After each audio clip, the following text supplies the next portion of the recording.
शिव गण ना होते, अगर शंकर भगवान के गण नहीं होते तो हम भी जहरीले होते। हमने केवल शंकर जी के गणों में हमने यही देखा कि शंकर जी के गण ऐसे हैं, कोई नंगा है, कोई नग्न वेशधारी है, कोई कपड़े नहीं पहना, कोई का सिर ऐसा था, कोई का मुंडा ऐसा था, कोई के नेत्र ऐसे थे, कोई ऐसा था, कोई वैसा था। हमने जितनी बार भी कथाओं में सुना, हमने यही सुना कि शिव जी के गण ऐसे थे, शंकर के गण वैसे थे, शंकर के गण फाड़ देते थे, नोच देते थे, काट देते थे। पर हमने ये विचार नहीं करा कि शंकर के गण जो शिव जी के साथ रह रहे हैं वो कितने धर्मात्मा, परोपकारी, कितने सत्कर्मी, कितने भजनावली थे।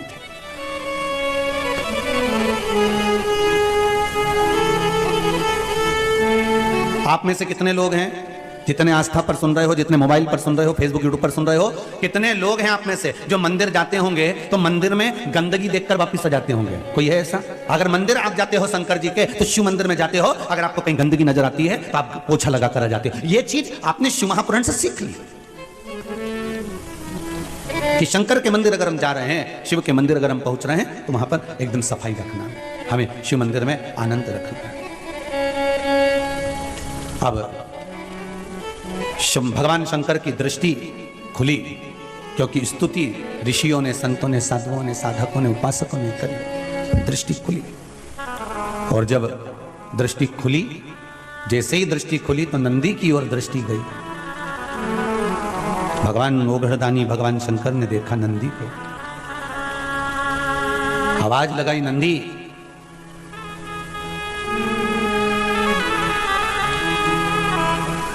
नंदी, ओ नंदी, आवाज लगाई, नंदी हिला नहीं। विष प्रबल था जिसको भगवान शंकर ने पिया था, प्रबल विष। नंदी फिर आवाज लगाई पर नंदी हिला नहीं। थोड़ी देर बाद देवादिदेव महादेव जिन्होंने कंठ पर को रखा था वो उठकर खड़े हुए। सारे ऋषि, साधु, सन्यासी, तपस्वी, साधक, उपासक, संत, महात्मा सारे की सारी स्तुति गा रहे हैं। शंकर भगवान ने सबसे पहले नेत्र खोले तो उन साधु, संत, सन्यासी, तपस्वी, साधक, उपासक, स्तुति गाने वाले पर नहीं गई भगवान की दृष्टि। अगर भगवान की दृष्टि गई तो नंदी पर गई। क्यों? शिव महापुराण की कथा कहती है ढोंग करने वाले और भजन करने वाले भगवान अच्छे से पहचानते हैं कि ये क्या कर रहा है। 2 घंटे तक माला लेके बैठ गए और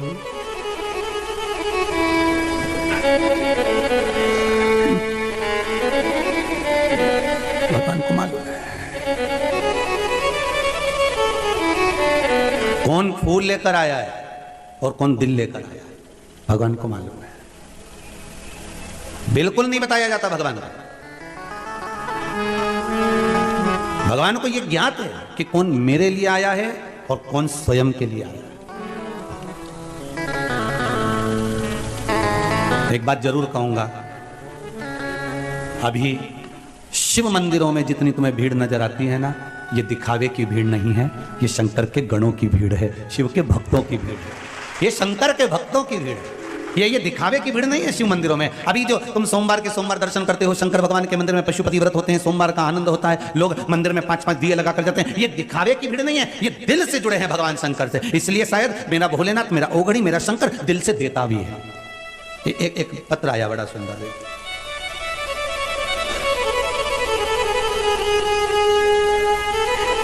कुलदीप सेन, चिंतामन गणेश, उज्जैन से आया। कहीं बैठे होंगे आप ही?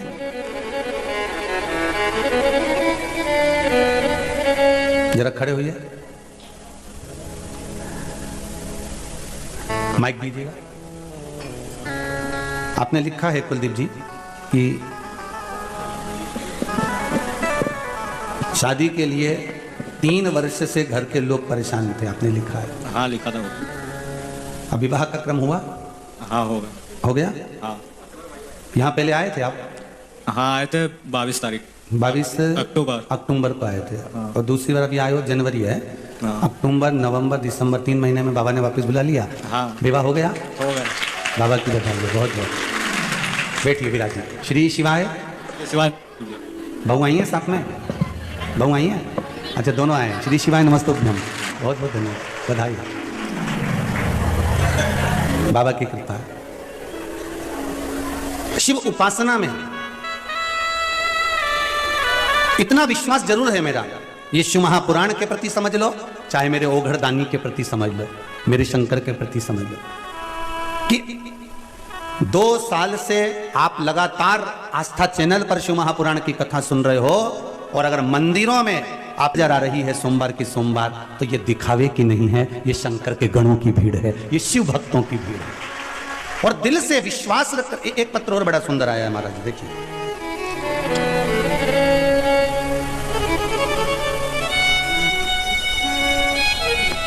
गुरुजी प्रणाम, में सुशीला पंचाल, मूसाखेड़ी, मयूर नगर, इंदौर से आई हूं। कहीं बैठे हैं क्या? उन्होंने पत्र लिखा है, मेरे पति की नौकरी चली गई थी गुरुदेव। इस पत्र में लिखा हुआ है, सोमवार की अष्टमी का 31 चावल के दाने, 31 बेलपत्र, 31 मूंग के दाने आपने चढ़ाने का उपाय बताया था। इस पत्र में लिखा है गुरुदेव, वो अष्टमी सोमवार की अभी गई है जिस पर मैंने यह किया था, और जिस समय नंदीश्वर पर मैं मूंग के दाने चढ़ा रही थी, तभी मेरे पति की नौकरी के लिए ऑर्डर आ गया और मेरे पति की नौकरी लग गई।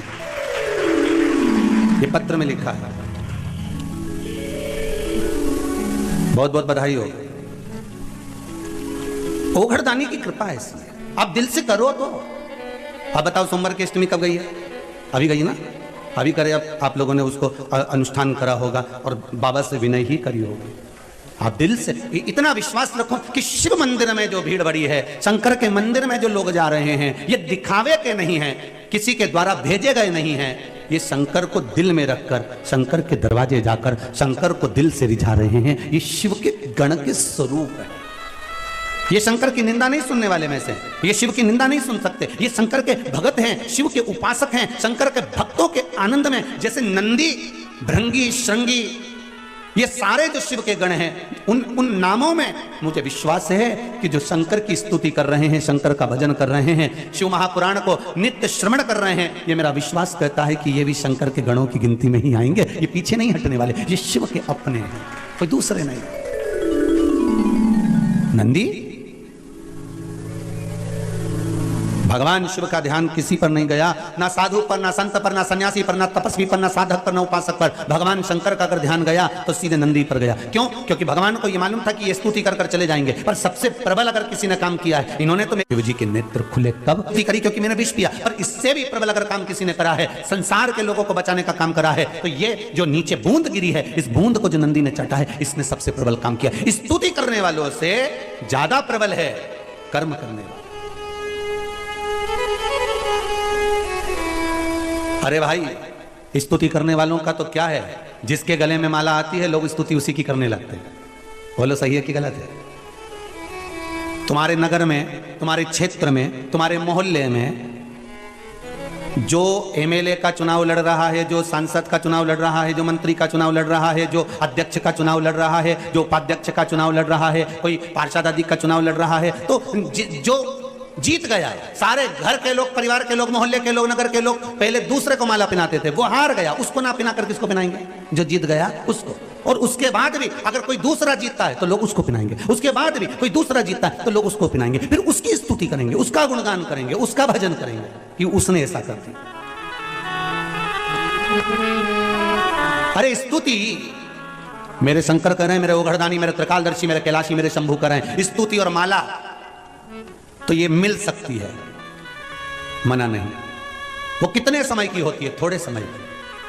पर गुणगान भगवान का जो कर्म करा है नंदी ने, वो कहने के लायक नहीं, हृदय से लगाने के लायक है। और भगवान मेरा ओघड़दानी, मेरा त्रिकालदर्शी, मेरा कैलाशी, मेरा शिव उठा, और मेरा शंकर, मेरा ओघड़दानी, मेरा शंभू, मेरा त्रिकालदर्शी, मेरा कैलाशी।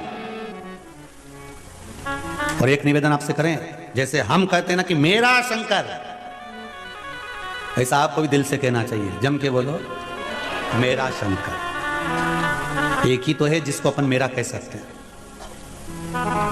बाकी के तो सब मतलब के यार हमने देख लिया। झूठ नाते झूठे रिश्ते, अरे झूठा है संसार हमने देख लिया। ये हम एक ही को तो अपना कह सकते हैं। किसी किसी को इसमें भी लगता है कि गुरुजी मेरा शंकर क्यों कहते हैं, उनका है क्या? तो तुम छाती ठोक के कहो कि मेरा है, तुम भी कहो।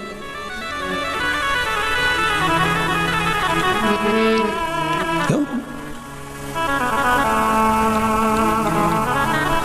और हम तो कहें मेरा है बस मेरा है वो घड़दानी मेरा है वो मेरा है वो घड़दानी मेरा है। नहीं किसी का और वो बंधु, नहीं किसी का और वो बंधु, शिवदानी बस मेरा है बस मेरा है ओ घड़दानी मेरा है। देखो, विश्वास रखकर करना तुम्हें पड़ेगा। तुम खाओगे तो तुम्हारा पेट भराएगा और हम खाएंगे तो, जम के बोलिए जरा, हमारा भराएगा।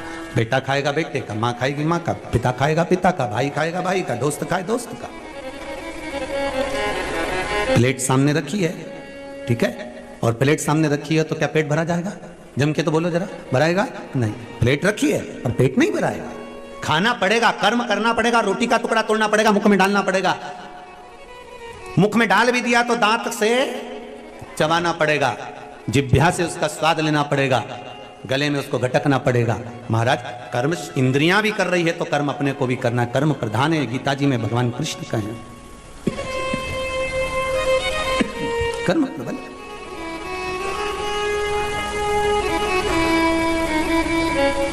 और कर्म की प्रबलता, कर सेवा तू लगन लगा के, मन में सच्चा भाव जगा। कर्म प्रबल करो। भगवान शिव गए नंदी के पास में और नंदी के गले में बैया देकर शंकर भगवान ने कहा नंदी के कानों में, उठो नंदी उठो। एक बार ये कथा कहीं कही तो किसी ने कहा गुरुजी वो शंकर भगवान ने नंदी से क्या कहा था? तो ये तो नहीं मालूम कि नंदी से क्या कहा था, पर इतना जरूर कहा होगा, श्री शिवाय नमस्तुभ्यं, श्री शिवाय नमस्तुभ्यं, श्री शिवाय नमस्तुभ्यं। ये चेतना दे देता है मन को, जनमानस को चेतना प्रदान कर देता है ये मन।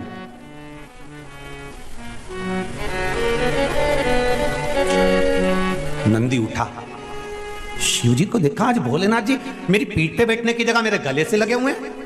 नंदी ने पूछ लिया, प्रभु क्या बात है, आज आप मेरे गले लगे हो?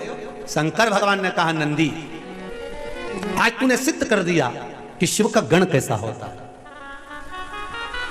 आज तूने सिद्ध कर दिया कि शंकर का गण कैसा होता है। शंकर का गण, शंकर का भक्त, शंकर की उपासना करने वाला कभी किसी को कष्ट में नहीं देख सकता। ये तूने सिद्ध कर दिया। मेरी बूंदें विष के नीचे गिरी और तूने जिह्वा से पूछ दिया। शिव जी के शब्द सुने तो नंदी ने कहा, प्रभु सांप बिच्छू इस बूंद को ग्रहण कर लिए थे, वो जहरीले हो चले थे। मैंने विचार करा ऋषिवर आ रहे हैं, गुरुवर आ रहे हैं, वो भी पड़ा हुआ दिखेंगे तो कुछ पा लेंगे, पाएंगे, संसार विषैला हो जाएगा भगवान, इसलिए मैं उसको चाट गया। शिव जी ने वर प्रदान कर दिया, नंदी मैं तुझे वर देता हूं, संपूर्ण विश्व के कल्याण के लिए तूने विष, जैसा मैंने पिया संपूर्ण विश्व के कल्याण के लिए विष, उसी तरह तूने भी संपूर्ण विश्व के कल्याण के लिए विष धारण करा है।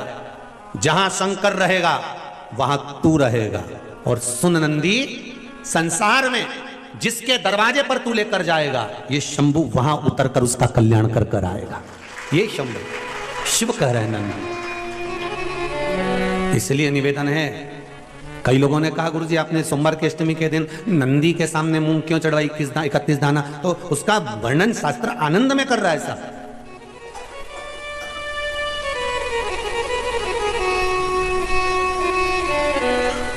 कितना वो तुम तो नंदी पे भी जानते हो, तुम तो अभी अपने यहाँ जैसे दूल्हा दुल्हन की शादी हो है ना, छोरा छोरी की, तो जब छोरे की शादी होती है ना, तो जब वो घोड़ी पे चढ़कर जब दूल्हा बनकर जाता है, तो तुम तो नंदी के सामने मुंह की बात करते हो ना, घोड़ा घोड़ी पे जो चढ़ के जाए तो उसको चने की दाल गला के खिलाए।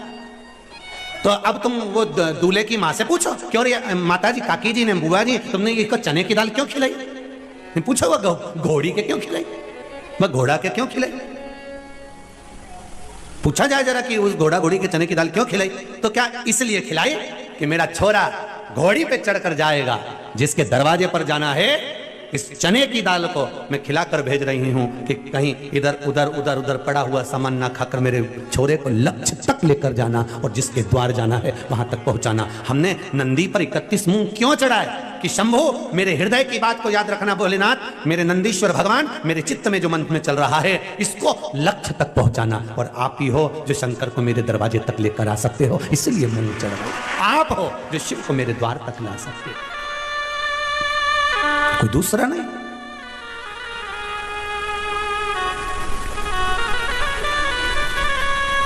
नंदी को गले से लगा दिया, कितना फलित, कितना आनंदित होंगे।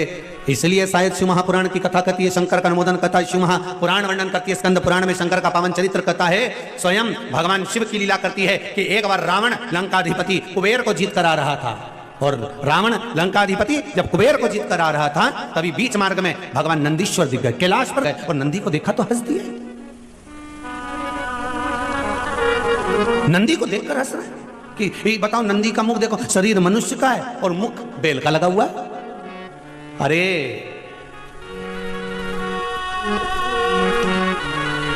जब ये नंदी हुए थे ना, पृथ्वी से प्रगटे थे, सुंदर बालक थे, बड़े सुंदर, इतने सुंदर थे, इतने सुंदर थे। शिव महापुराण की कथा कहती है जैसे मेरे भोलेनाथ सुंदर थे, ऐसे नंदी सुंदर थे। शिलाद ब्राह्मण के घर में जब जन्म हुआ, इतने सुंदर, इतने सुंदर, इतने सुंदर, कहते हैं देवलोक में जितनी अप्सराएं थी वो नंदी को देखकर उनकी ओर आसक्त हो जाती, इतने सुंदर थे भगवान।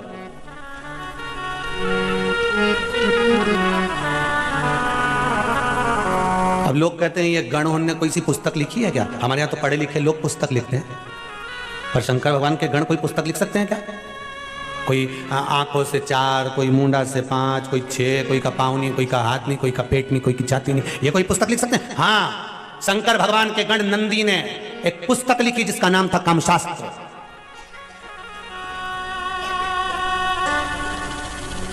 उन्होंने भी लिख दिया, एक शास्त्र लिखकर दे दिया। देवलोक की अप्सराएं, देवलोक की देवताओं के धाम में निवास करने वाली अप्सराएं नंदी को देखकर इतने आनंद में, इतना सुंदर बालक, इतना सुंदर बालक, इतना सुंदर बालक, बस इतना सुंदर जितने मेरे देव अधिदेव महादेव सुंदर, क्योंकि शंकर के तो एक स्वरूप है नंदी। जितने शिव सुंदर, कर्पूर गौरम करुणावतारम संसार सारम भुजगेरा सदा संतम विजयार वंदे भवम भवानी सहितम। इतने सुंदर है जो कर्पूर गौरव, कर्पूर के स्वरूप की तरह नंदी भी इतने सुंदर, मेरा शंभू भी इतने सुंदर, मेरा विश्वनाथ, मेरा महाकाल राजा, मेरा कैलाशी, मेरा कुबेर भंडारी, मेरा कुबेरेश्वर महादेव इतना सुंदर। नंदी भी सुंदर है, शिव भी सुंदर। अब नंदी को देखकर सब आसक्त हो जाए। तो नंदी ने विचार करा कि अगर मैं इतना सुंदर रह गया और शंकर जी की सेवा में रहा और लोग शिव जी के दर्शन करने आए, शिव के धाम में पहुंचे और मुझसे मिले, ये अच्छी बात कभी ना। उन्होंने शंकर जी से कहा, भोलेनाथ, शिव जी ने कहा, मांग तुझे क्या चाहिए? प्रभु प्रभु, हाँ, मेरा चेहरा पशु का कर दो, बैल का कर दो, वृषभ का कर दो। शिव जी ने कहा, इतने सुंदर नंदी का चेहरा अगर मैं वृषभ का बनाऊंगा, बैल का बनाऊंगा, अच्छा लगेगा? नंदी कहने लगे, प्रभु आप तो मेरा चेहरा वृषभ का कर दीजिए, बैल का कर दीजिए। शिव जी ने कर दिया, ठीक है। जितने गण तुमको पीछे फोटो में दिख रहा है, जितने, एक भी सही साथ ठिकाने का दिख रहा है?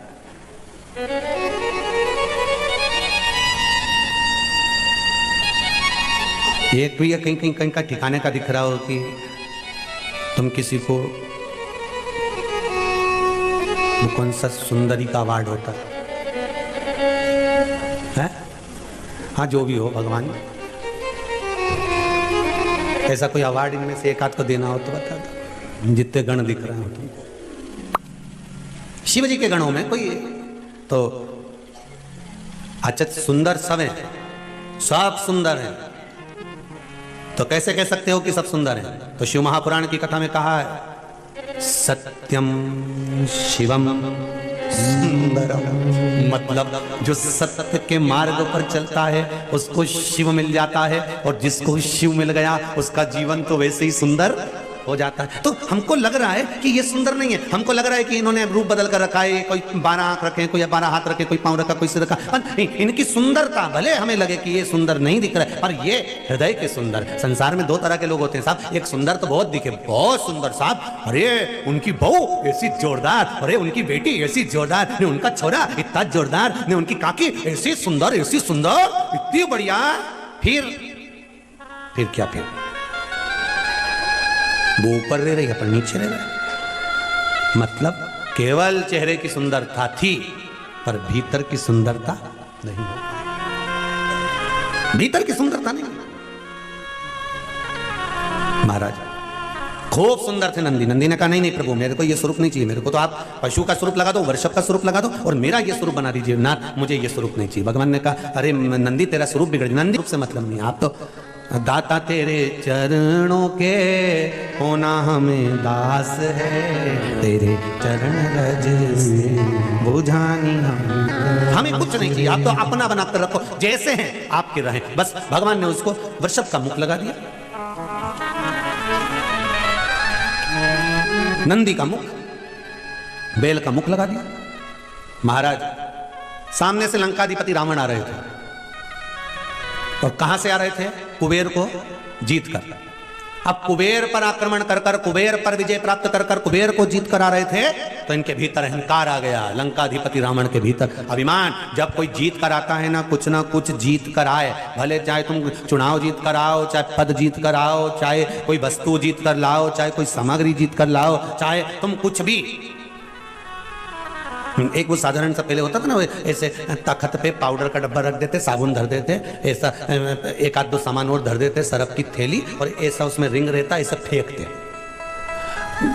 उसमें अगर रिंग आ गया तो सामान जम के तो बोलो तुम्हारा, वो रिंग अगर उस पर गिर गया तो वो तुम्हारा सामान। अब लोग उसको 4 रिंग ले लें, भैया हमको 2 रुपया का 4 रिंग ले, 4 रिंग लिया और एक फेंके, और पाउडर का डिब्बा जैसे ही उसका खुल गया, अब वो तो इतना फूल गया खुलते से। अब पाउडर का डिब्बा 5 रुपए का और फूला इतना 50 रुपए का, इतना। अब ये कब तक फूलेगा? जब तक घर नहीं जाएगा, और घर गया ना, और जो पाउडर का डब्बा दिया, इतने में घर के लोगों ने, मम्मी ने पूछ लिया छोरा कहां से लाया? फिर तनिक किया तो छोरा, तुम देखना जो दूल्हा होन घोड़ी पे जाए ना, ये वैसे घोड़ी पे बैठा बैठा यूं हो जाए, फिर जैसे इनकी कोई निछावर करने आए 10 रुपए से तो यूं छोटा है, तो फिर यूं, फिर निछावर करे तो यूं, तो ये छोरा कहाँ से लाया? फिर तनी गए तो 10 रुपए का, वो तो मैंने रिंग फेंका, इतना लोग लगा था, एक के भी नहीं आए ना, हमारे पाउडर का डिब्बा ही गया। अब इसने तो कह दिया पाउडर का डिब्बा आ गया, और इसकी मम्मी के समझ में आ गया 3 दिन से 2 रुपया नहीं मिल रहा, अभी के 2 के पाउडर बना दिया। अब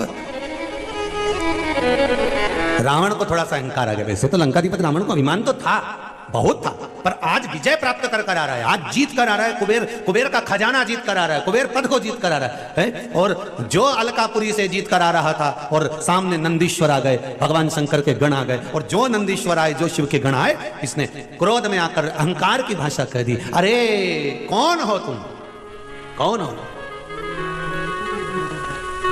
नंदी ने कहा तुम मुझे पहचानते नहीं हो।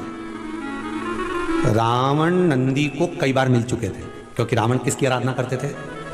शिव जी की। जब रावण भगवान शंकर की आराधना करते हैं तो नंदी से मिले होंगे कि नहीं मिले होंगे? कई बार मिल चुके थे। पर व्यक्ति जब जीत कर आता है और व्यक्ति के भीतर अहंकार आ जाता है, तब वो पूछता है तुम कौन? साहब हम तो तुम्हारे मोहल्ले में रहते थे, ऊपर किराए के मकान में, तुम नहीं पहचाने हमको? हूं, तुम कौन? मतलब जीता है, अभिमान आ गया, अहंकार आ गया, तुम कौन?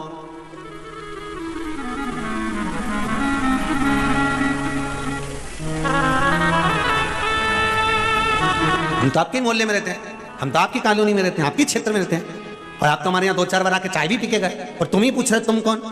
अब रावण के नंदी से तुम कौन? तो नंदी ने कहा, लंकाधिपति लंकेश, क्या तुम भूल गए मुझको? शिवगण नंदी हूं मैं।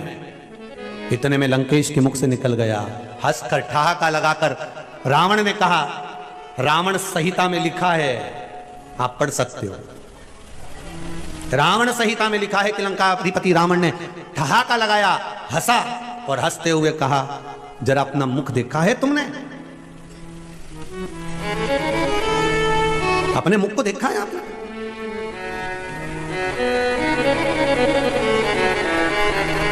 बहुत अंतर है महाराज।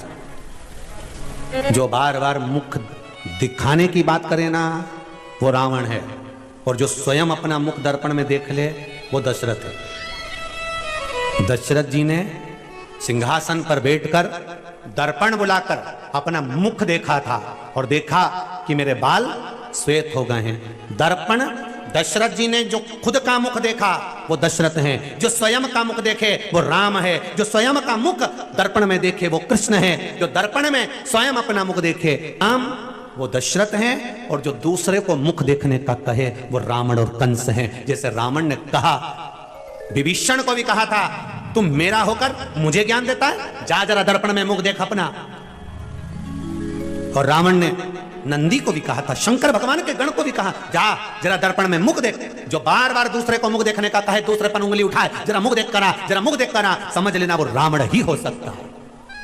दूसरे पर उंगली उठाने से पहले, दूसरे पर अपशब्द कहने से पहले, दूसरे पर ताना देने से पहले, दूसरे को गाली देने से पहले, दूसरे पर अपशब्द कहने से पहले, दूसरे पर लांछन लगाने से पहले, दूसरे को वाणियों से अपशब्द कहने से पहले अपने भीतर झांक कर देखो कि तुम कैसे हो।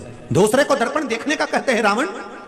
रावण कह रहे नंदी को कि जरा दर्पण में मुख देख कर आ। रावण ने विभीषण को भी कहा था कि जरा दर्पण में मुख देख कर आ। वो रावण राक्षस है, असुर प्रवृत्ति का।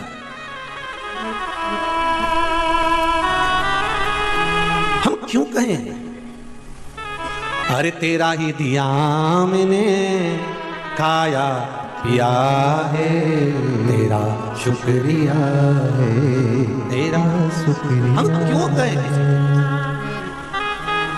क्या किसको रोइए, चादर तान के सोइए।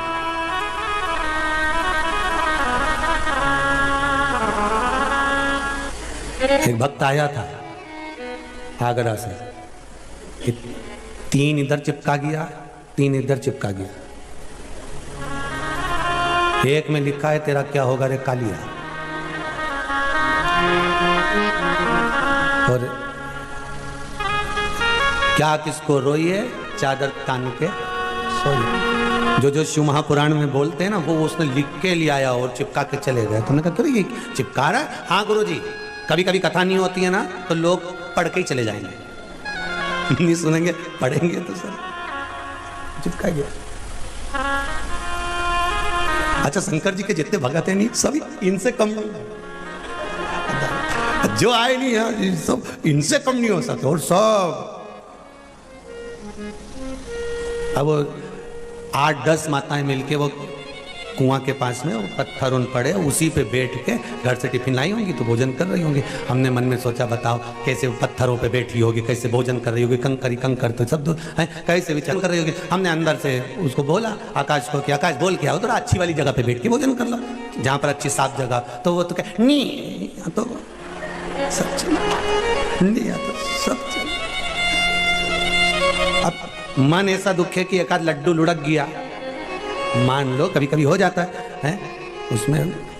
वो एक बार वो कहाँ, वो नर्मदा जी का तट बड़वानी का खलघाट, वहाँ खड़घाट साइड कथा हो रही थी, और जजमान बोले कि गुरुदेव गुरुदेव, हमने कहा क्या है? तो कहा गुरुजी यहाँ पर अपन सब मिलके, हमारा मन है कि सारा कार्यकर्ता मिलके यहाँ पर दाल वाफला बनाए, दाल बाटी बनाए। ठीक है, बनाई लो, और बनाओगे नर्मदा जी का घाट, माई को भोग लग जाएगा, भोजन कर लेंगे, कोई बात नहीं, बनाओ। अब उन्हें शाम पड़ा, बापला उन बनाया, और बापला बनाने बढ़िया सिखाकर बढ़िया जोरदार तैयार।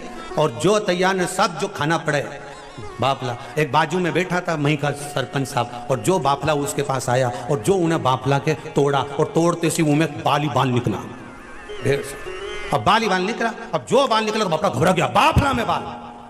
अब सबके लगा कि यहाँ तो कुछ गड़बड़ हो गया, अब ये तो बोले गड़बड़ हो गया, पर हमने जिसने बाफला बनाया उससे पूछा इधर है, फिर बाफला में बाल कहाँ से आया इतना सारा?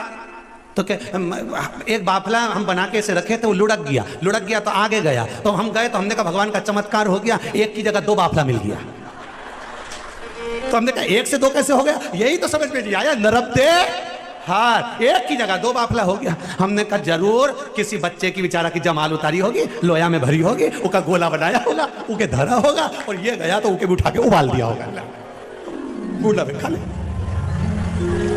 दे राम, अब ये तो समझे चमत्कार हो गया। नरब देहार, 2 बाफले घर, और इनके बड़े लोहे तेरे शंभु भगवान। अब इनने ठीक जहां तुम्हारी मर्जी पड़े, शंकर कंकर शिव आनंद है हर हर महा। अब नंदी को देखकर लंकाधिपति रावण को थोड़ा सा अभिमान जो आया, और अभिमान के शब्द कह दिया, अहंकार के शब्द। जरा दर्पण में मुख देख करो,